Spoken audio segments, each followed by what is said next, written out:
Today on CityCast Philly, it's the Friday News Roundup. We're talking about Trump and Harris campaigning in Pennsylvania, Graffiti Pier's partial collapse, more trash complaints, and initiatives to beat these hot summers. It's Friday, August 2nd. I'm Trinity Nuri, and here's what Philly's talking about.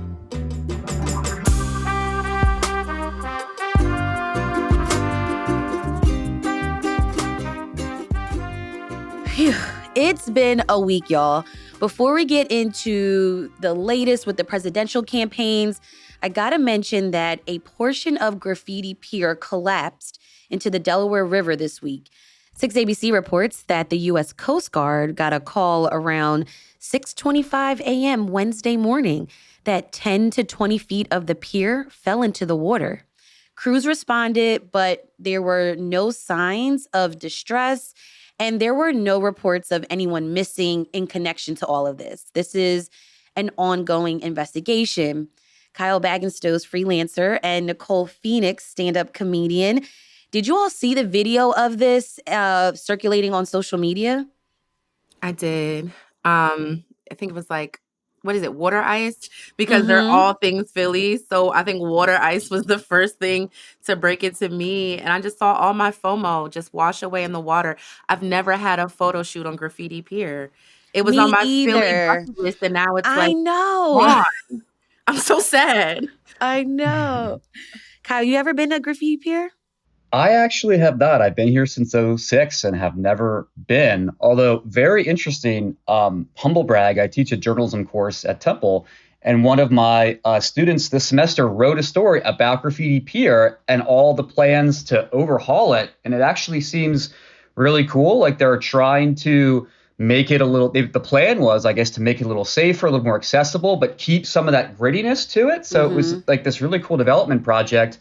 And I texted him last night to be like, well, what's going to happen now? And he said he went down there and, in his view, I guess he felt like, it's not good, but there's a lot of the pier left. So he's hoping they can salvage it. But there's this active plan to redevelop it. And I think this raises really big questions now about like, well, geez, is the rest of the pier going to fall over? Like, what are they going to do? You know, so it's really unfortunate.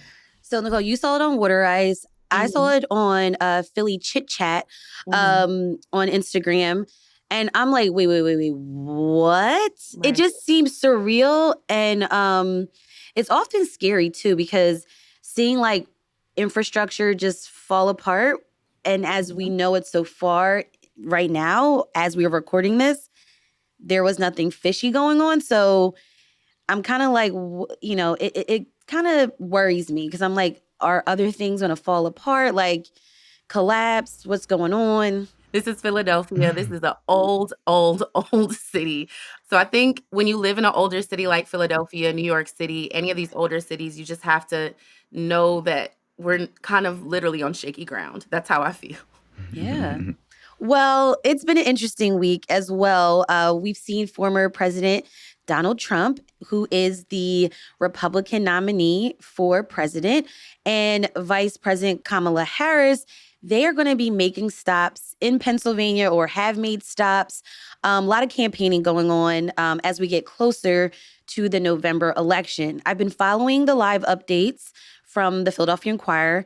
How are y'all feeling about just the overall local election coverage of the presidential election? Is it too much, too little? What do you think? I'm kind of a junkie a little bit, so I'll take as much as I can get on it. Talk to me in 50 days. I might be saying something different. But no, this is every 4 years. Pennsylvania now is like the crown jewel of the election. So buckle up. Right, because we're a swing state. Yeah. Especially in this election, it seems like Pennsylvania is like the number one state. How are you feeling, Nicole? I just think it's like very late, right, in the election, in the campaign to switch things up. I don't know why this wasn't done earlier. I know someone who has a lot more experience with politics can explain, but it's definitely keeping us engaged, right? We thought Joe was going to slide into November and we kind of already knew what our choices were. And now things have changed, and being in Pennsylvania is wild. I think being in Philly is even more interesting because we live in a very, what seems to be liberal city, kind of enveloped in a more conservative state, right? Sometimes you just go about a few miles outside of Philly and you're like, things are very different. There's a lot of Trump signs from 2020. Like, why is that? Why are they're holding Trump signs from a few years ago? So it's really interesting to see how Philly's opinions about this differ from like the rest of the state. It feels very much like being in a big city that is, again, in Pennsylvania, which I love. I'm from Central PA, so I know that you've never heard that before. No, I've heard of it before.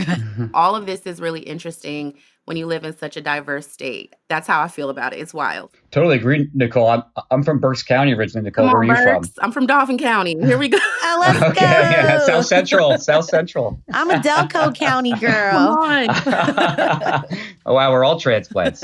You know the experience of moving to the big city. And you're like, I mean, we're in the same state, but are these the same people? It's totally different. Yeah. It's really different. Yeah. And especially as a white dude myself, my texts are very interesting with my high school friends. We got the whole political spectrum on there. And I think we're trying to behave or try to be polite after the first 4 years, but I got a feeling it's coming back. So you gotta release those screenshots. That's how you liberate us all. Like, release the screenshots. Like, this is what's really going on behind closed doors. Like, all right. Well, here are some of the updates of the campaigns. According to the Philadelphia Inquirer, Trump returned to the Commonwealth. He held a rally in Harrisburg on Wednesday. And remember, this is his first time back in the state since he was wounded in an assassination attempt in Butler, Pennsylvania. Harris, she will hold a rally in Philly on Tuesday along with her vice president choice, which we're still kind of on the edge of our seats about who she's going to pick. And speaking of Pennsylvania, our very own Governor Josh Shapiro has been on that short list of potential running mates for Harris, but has yet to announce if he's even interested in this job. So last week on the show, we talked about Governor Shapiro as a possible VP pick.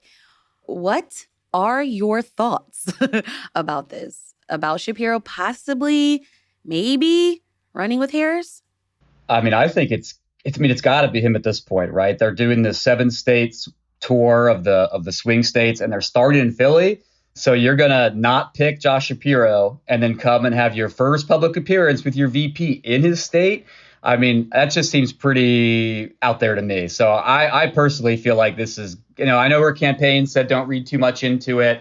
I'm not sure I buy that. I think it's probably going to be Shapiro, but nobody make any bets based on that information. I have no special inside knowledge. Nicole, how about for you? Now that I'm listening to Kyle, I'm like, that actually makes a lot more sense. I didn't put it all together like that. I literally wake up every day and open my phone. I'm like, what's happening now? Like, it's the fact that you could kind of aggregate all those thoughts into a possible conclusion. I have no idea. Like, I'm just here for the razzle and the dazzle. It feels like a lot of fanfare at this point. For more campaign updates, check out theinquirer.com.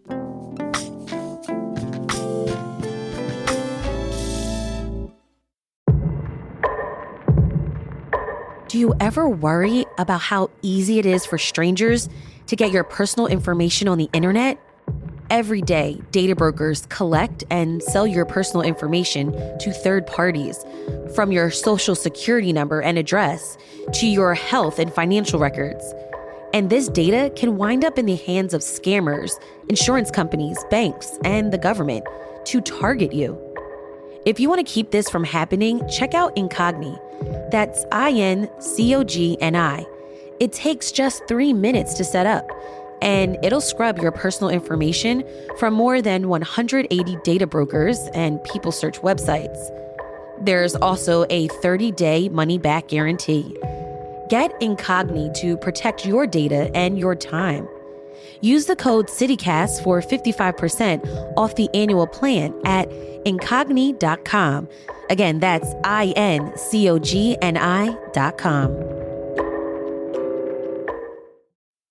Mayor Sherrell Parker's 13-week citywide cleanup program is still ongoing, with the goal to clean every neighborhood in Philly by the end of the summer. Have y'all seen the city cleaning up or doing road repair in your neighborhood yet?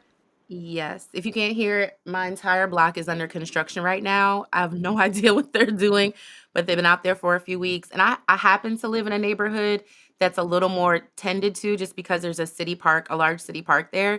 So I don't know if I'm the best person to talk to about that, just because I know my particular block is like the city is always out there maintaining the park. And then by virtue, the whole area is just a little bit cleaner. Nice.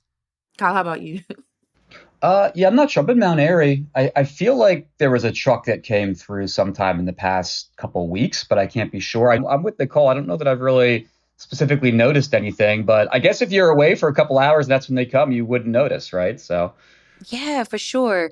So a couple of weeks ago on the show, we talked with Mayor Rindy, who's an investigative reporter for WHYY's Billy Penn.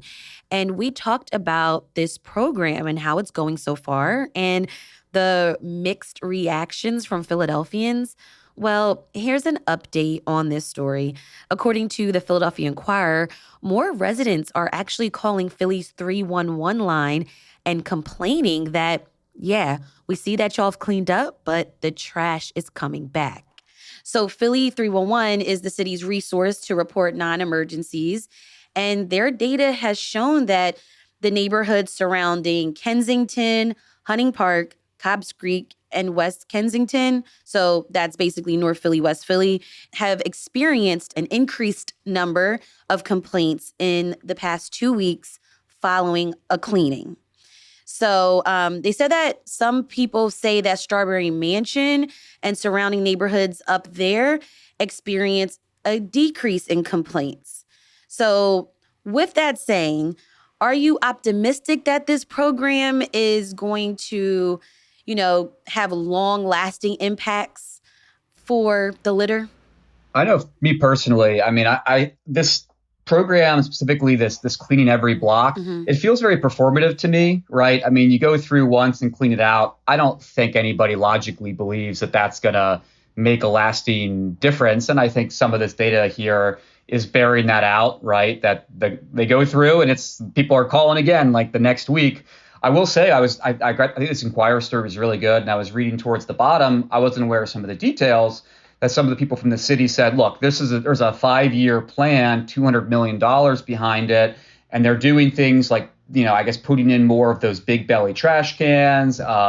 They're piloting twice weekly trash collection. So I think it is good to maybe exercise a little bit of patience here, to see if these, because that's like the stuff where if you have more infrastructure in place, right, more trash cans, more cleanings, that suggests to me, hopefully, maybe actually moves the needle on this. But I don't know. It's all very up in the air. Yeah, I feel the same way. I feel like my idea to curb the trash is to have trash cans. Like, I can never, I don't know where to put the trash sometimes. Like, if I'm in the car or like walking on the street, I'm like, I wish there was a trash can. It's just that simple. Mm-hmm. Or provide like resources maybe every month where you can like give your block captain a few brooms and everyone can just clean up a little bit. I don't know. Those are some of my ideas. I don't know. I agree with you 100%. So I've lived in Philly for almost 20 years, and the trash here has always been like a personal pet peeve of mine. I don't know if you've all seen folks just gently place trash outside of their cars, like at a corner. Mhm. I see it a lot in Philly. And so I think more than anything, like you said, a buy-in from the people of Philadelphia is super important. I think every block is only as good as its block captain. I lived in Strawberry Mansion for like 15 years. Shout out to Ms. Nisi, who took advantage of every city program that was available, right? So free That's great. lunches, block cleanups, block parties. It takes like one or two dedicated people. So like every summer, Ms. Nisi would knock on my door and say, we're cleaning on this day at this time. And kind of like auntie vibes, you just did it because an older person told you to. There's very much that energy in South Philly. You'll see older people sweeping blocks and like repainting curbs. And so I think along with the money, a social program to encourage people like Captain Planet did for us in the 90s, like, hey, like we come Planet, on. he's our hero. All we need is a catchy slogan, a theme song, and I think Philly will get on board, but we can't just like pour money into things without speaking to people and giving them resources. Totally. More news of the week after the break.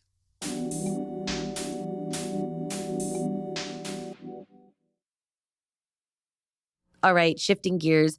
We've been in the middle of another heat wave with temperatures today expected to get up to the mid 90s. You may have heard of the Low Income Home Energy Assistance Program, or a lot of us just say LAHEAP, which provides free air conditioning units and other services to low income households. According to a recent article in the Inquirer, they're running out of funding even earlier than usual because of increased demand. And more than 1,000 people who've requested cooling support will have to wait until next year. 1,000 unmet requests is a lot. Does that number surprise y'all?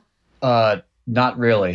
I know I think we're talking about it a little bit, but I did some reporting around heat issues in the city for Grid Magazine, and one of the things I found was that the city had a little pilot program in Hunting Park, I think about 5 years ago, where they tried to solve some of these heat issues. And part of what they did was survey residents, around questions about heat and how to adapt. And I have the data right here. It says the survey showed that 77% of respondents said they often or always feel too hot in their homes. I mean, that's crazy. That's 3 or 4 people in Huntington Park saying that they often or always feel too hot in their homes. And they also found that only 40% had heard of programs to help with energy costs and pay energy bills. So that tells me there was a huge gap between, like, there's a lot of people who feel too hot and not enough people who know about programs. And so, yeah, once the word gets out about a program, you could easily see where the demand would outpace what they've got. Yeah. And speaking of some of the reporting that you've done for Grid Philly, the city does have some ideas on how to help Philadelphians combat sort of these hot temperatures or even climate change. But we know that certain neighborhoods are more vulnerable to extreme heat because of a lack of trees.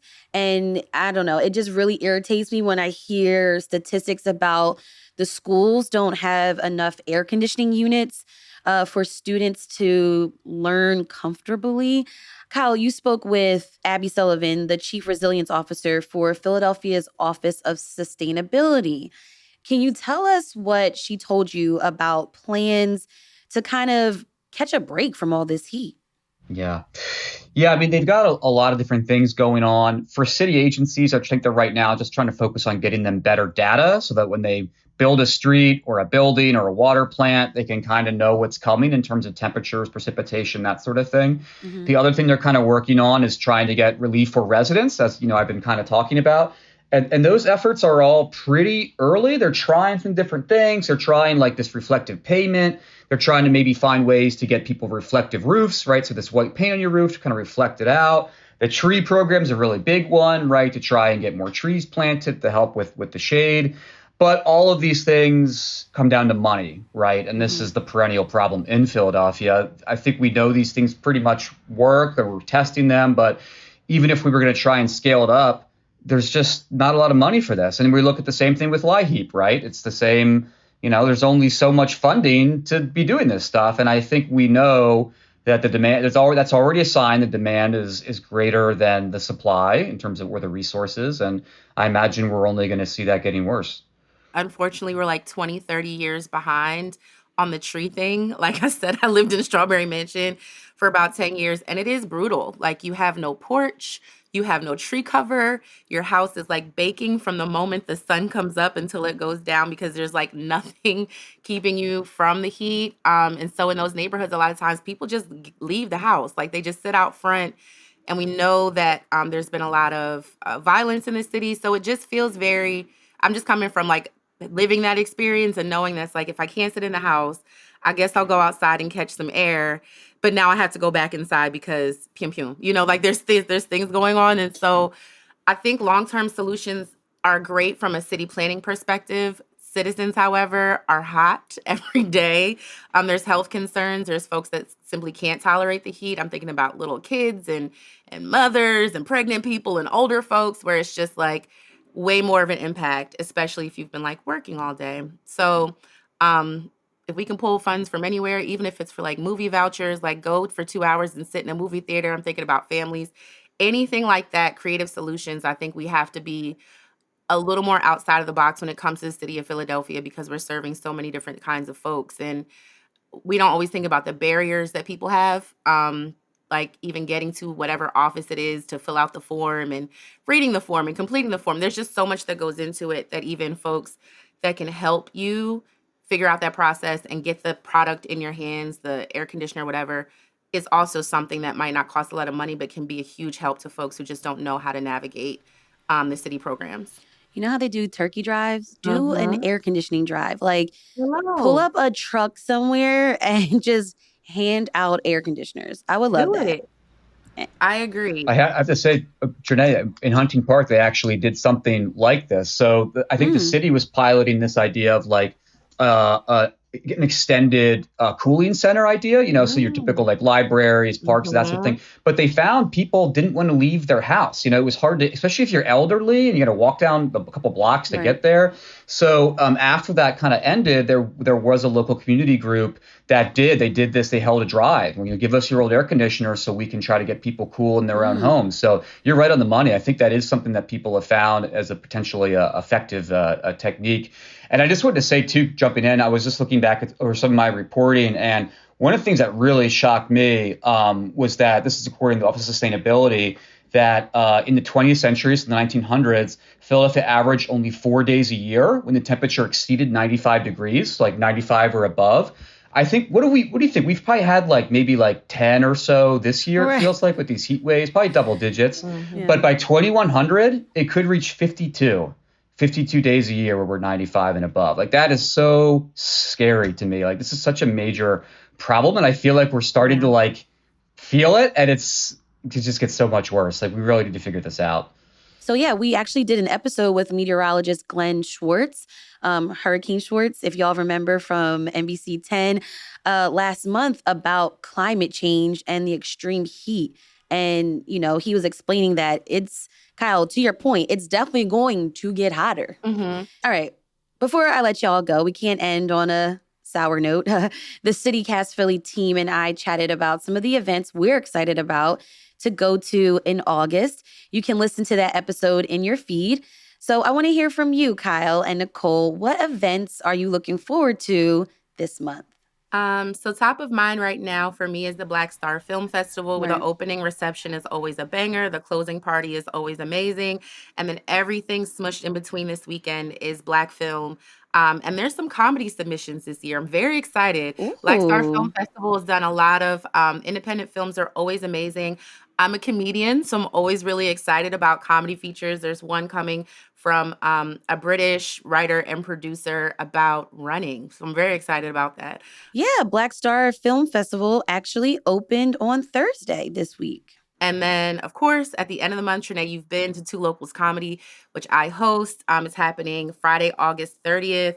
It's a mic and after party, but it's not your typical open mic. Honestly, my unofficial tagline is all my friends are dope. I have some of the most talented friends from all walks of life, and I'll brag on them all the time. And they have come out. This is our third one to Two Locals Brewing Company, which is a first Black-owned brewing company in Philadelphia, hosted by myself and Zoe Dixon, who's also a phenomenal comedian. It's free. Come on out. It's going to be awesome. I just want to jump in and say that I did go to a show, and one of my favorite parts was that the comics were telling jokes about Philly and the experience of living in Philly. So super close to my heart, and that's what made it funny.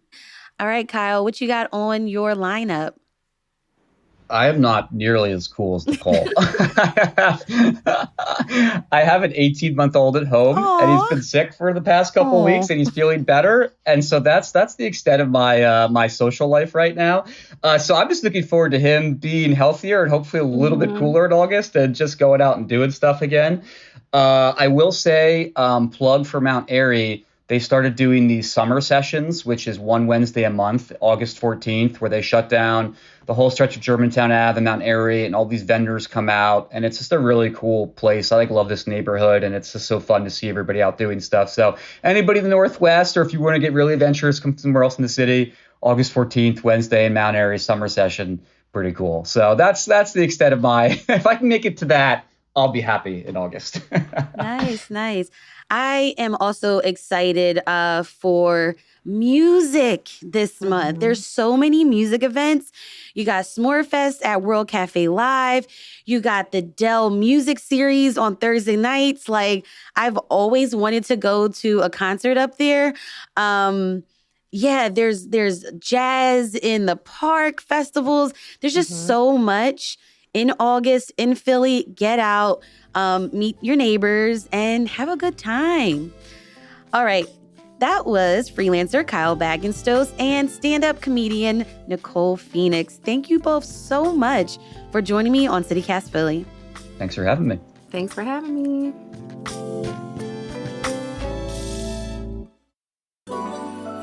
It's time for the tip of the week, where we share a life hack for living in Philly. Philly families, can you believe we're just a few weeks away from going back to school? I know, summer is going by fast. So while you're enjoying your last weeks of your break and maybe planning for the upcoming school year, be sure to stop along the School District of Philadelphia's Back to School bus tour. This annual event happens over several days throughout August. There's on-site registration, school physicals, eye exams, free school supplies, and backpack giveaways while supplies last. The tour will be making a stop today, 10 a.m. to 2 p.m. at Central High School football field, located at 1700 West Alany Avenue. But make sure you use the field entrances on Somerville Ave. Classes are back in session Monday, August 26th. If you have a tip of the week, we'd love to hear from you too. Call or text us at 215 259 8170.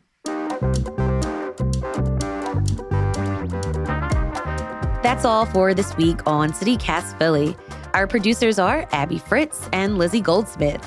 Our Hey Philly newsletter editor is Asha Prihar. Our roving newsletter editor this week is Natalia Aldana. And our host is me, Trinana Ree. Music is by Philly's own Interminable, with additional music from All the Kimonos and James Weldon. If you enjoyed this week of episodes, tell a friend, rate the show, leave us a review, and subscribe to our morning newsletter, Hey Philly. We'll be back Monday morning with more news from around the city. Have a great weekend and be safe, y'all. Bye.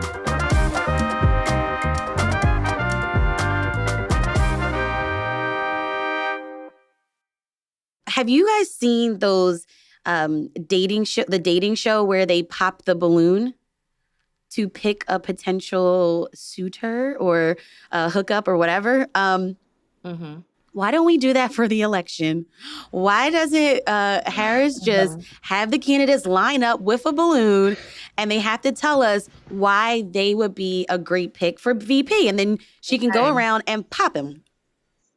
I was thinking about it a little bit differently. I thought we would bring one candidate out and then have like a nice cross section of America, like 12 people that represent like the United States. And then the people get to pop their balloon and explain why they are a terrible candidate. I think that would be. I like that too.